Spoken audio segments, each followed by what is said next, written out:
Hey, it's Vanessa Amorosi and I'm here in my studio in LA where I've been spending the majority of my time being creative and trying to be productive just because there's a pandemic happening outside of these walls. So it's been crazy times, but I can't think of a better place to be hanging out in, really.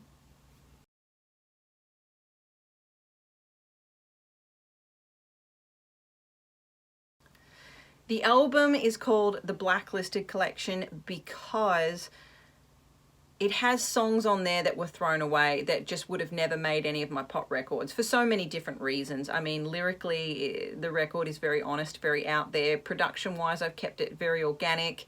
And yeah, there was always some weird twist to why they couldn't be on a record that I was doing currently at the time. But I always had the intention of getting this stuff out there to people. Just I feel like it mends the bridge because people only know me for the one thing, but obviously I do so many different styles and I write so many different styles of music, and it's about time I started putting that out there.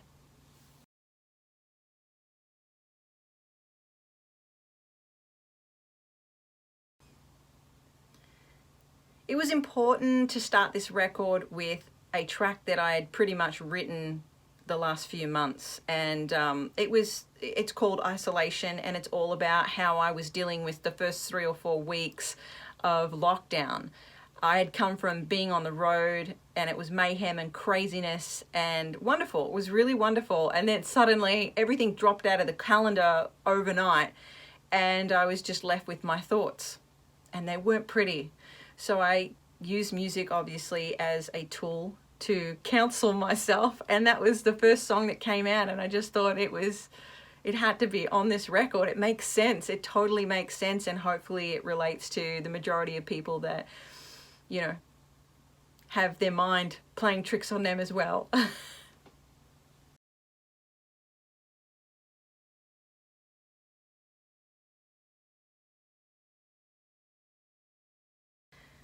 So The Light, Winning, Last Goodbye, there's quite a few tracks where I have built up an arrangement harmony wise, and that's always been my thing. Like if you listen to my work back when I was 13, 14, which is the Power record, which obviously didn't get released until many years later, all of those arrangements were my arrangements as a kid, to absolutely everybody with all those layers of harmonies, to the Power, all those layers of harmony, to Shine, don't you do it, oh no, no.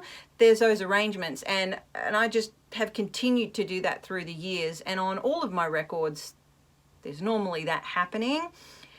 But now, because I am venturing off into, well, the last 10 years out here in LA, I've been doing a lot of gospel music and arranging a lot of gospel sections. So I'm just putting it in there, and it's just, I'm not hiding it, I'm not burying it, I'm just leaving it. And when it comes to The Light is an interesting one because that wasn't a part that I created together. I'm trying to make this, that sounded weird. Okay, so there were two parts and I was going to choose which part I wanted. There's one part where it's the oohs and the ahs and it's kind of building. And then there's the other part where it's actually singing the melody. But I didn't create it for the two of them to be together. And it was just interesting that when I started trying to choose which part and I was kind of playing them left and right, I had one going left, one going right, I thought, you know what, even though I didn't create it to be together holding hands, I'm just going to leave it because I couldn't pick the part and they didn't clash. They weren't clashing. So yeah, it's an interesting one, I think. Normally I create counter melodies where they all join at one section and then break off and expand and then join in a section, and that one didn't do it.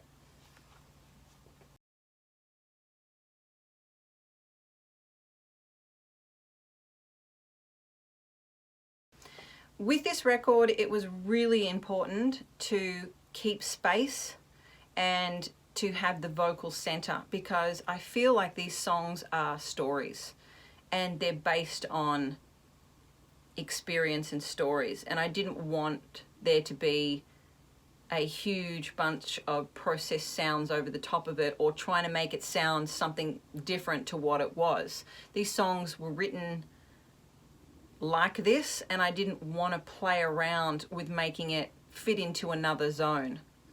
And in saying that, I mean, sometimes when I write a song, we do screw with it a bit. We change the tempo, we change the production, we put different costumes on it, as I say, until we find the right costume that makes us all excited. But sometimes when you're writing a song, it is what it is. And the more you costume change it, you wreck it. So with these tracks, they were what they were, they are what they are, it is what it is, whatever you want to say. But there was no changing and screwing and dialing anything different. I just wanted it to sound like the original thought.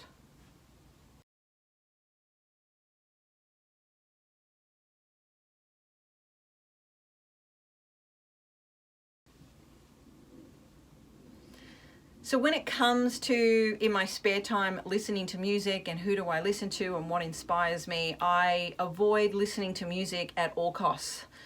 I do so much of it in here, and it opens up another world to me that when I leave here, I have to work on shutting that down, or I can't focus on any normal task and I become quite strange for my family.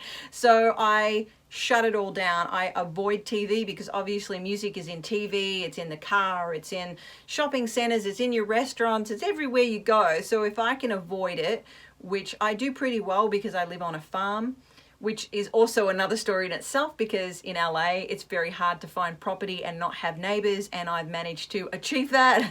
I don't have neighbors, so I can be as loud as I want all day and all night, and I have silence in my backyard other from goats screaming at me and dogs and horses, and that's totally fine because I'm not writing a record with goats, so it's fine. They don't stem off any melodies with their ma.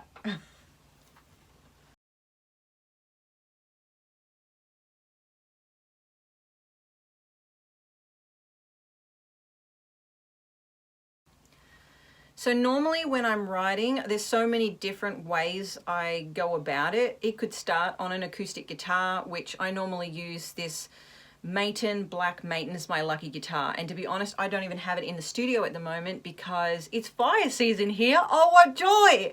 And I live on a big block, so that means pack up everything, because if a fire comes, you need to be able to remove stuff really fast. So I literally just the last 2 weeks offloaded all of my amps, all of my guitars, keyboards, everything, and I've just kept the bare bones because if anything comes through here, I've got to be able to rip this stuff out really quick as well as get everything else off the property. So in saying that, I normally use a Maton, and I've got an electric Maton.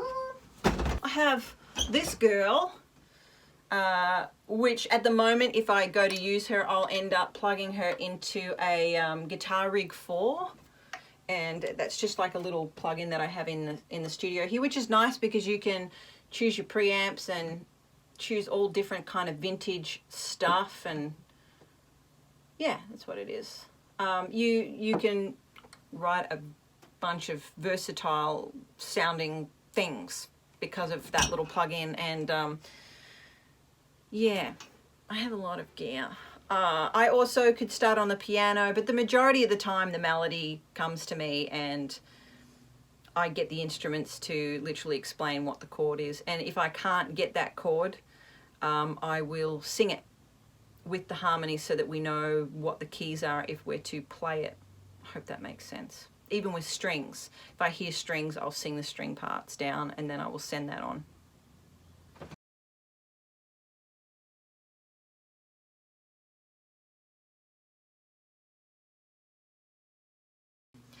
So with my Roland, I normally use that, which is just back here.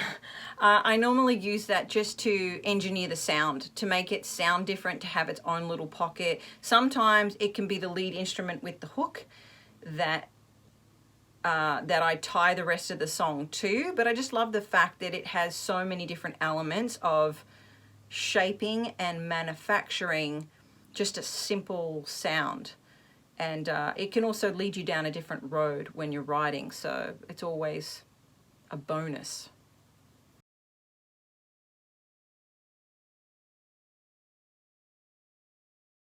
So in my home studio, I just have the bare necessities at the moment.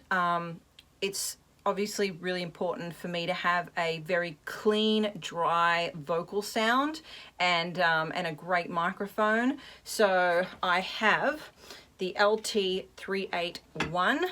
Here she is. She's freaking amazing. I've got lights all over at the moment just because we've been doing streaming stuff and I'm trying to make it glamorous in here. And obviously it's not that glamorous because it's holding on for dear life, as you can see. I've got wire, I've got gaffer tape holding pop shields together. Oh, geez.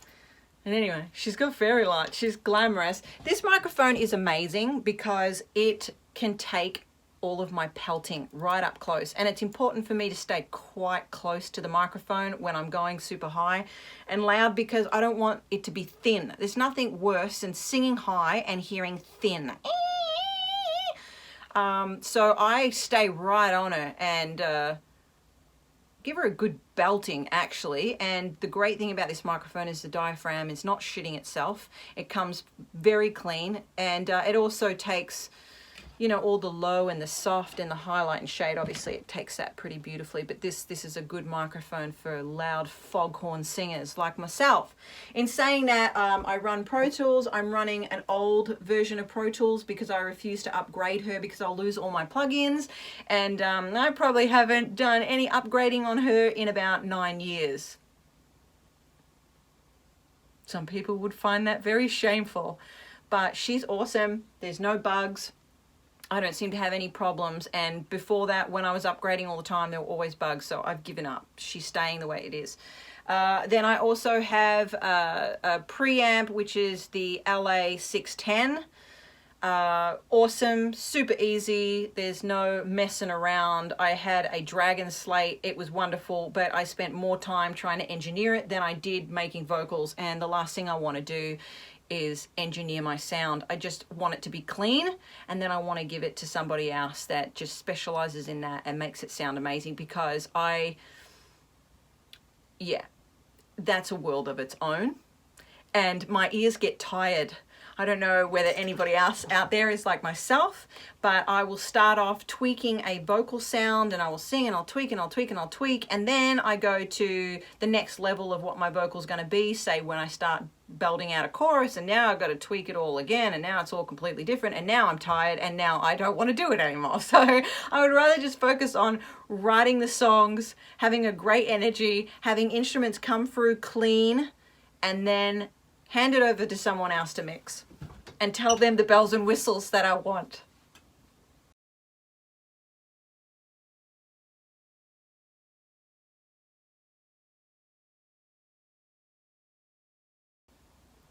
So writing a song on piano versus a guitar, I will literally have entirely different melodies and attack the song completely different. And it's like that with every instrument. It's also like that with a programmed sound or a loop or a beat. I will go down a different road.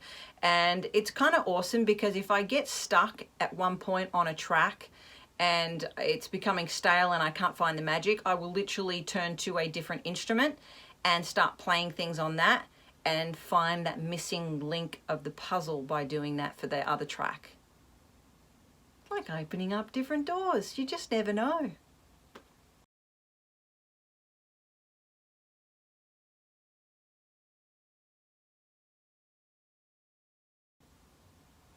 With the Blacklisted Collection, I didn't really reach out to any of my friends in the industry to get them to participate and play because it's weird times for all of us, and everybody kind of went into this creative zone. Secondly, I knew exactly where I wanted to go, and I already had those parts mapped out.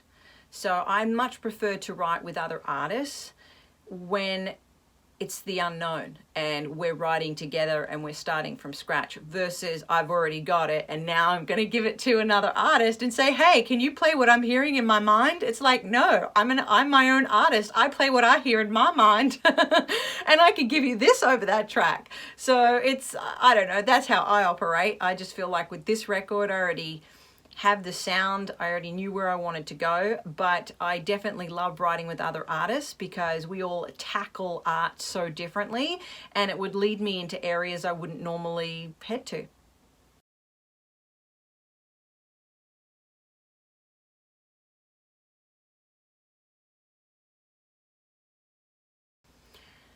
What I miss most at the moment is definitely being on the road and touring. I wasn't planning on coming off the road for at least another year. I at that point had 2 records ready to go. I had the Back to Love record, and then I have a gospel record. So I was ready to go to get my gospel record out there. And then obviously with this happening in the world, it gave me the time. And I also had the plan of doing the Blacklisted Collection. So it was, there you go, it was the right time to do that. So we frantically worked on that. We were turning out a single every Monday. I have a very small team, obviously all music lovers, and my manager is, you know, one of the greatest sound engineers, so I say. So it really helped with turning over this stuff very, very quickly. And in saying that, at the moment I'm working on a couple of other projects, and I'll hopefully have them done by the end of this year, and then next year I'm back on the road. I'm back out of here. So 2020, I'm going to be in here, and 2021, I'm hoping that things are back to normal and I can get back on the road and be with my musician family and start performing these records, because the Blacklisted Collection live is going to sound exactly like that record, because there isn't any artificial sounds. It's all organic, so it should sound exactly the way it is. So that'll be a lot of fun. And then in saying that, I mean, I just miss the energy and the crowd and the people. It's like the reward of doing your creative work in here. So I look forward to touring.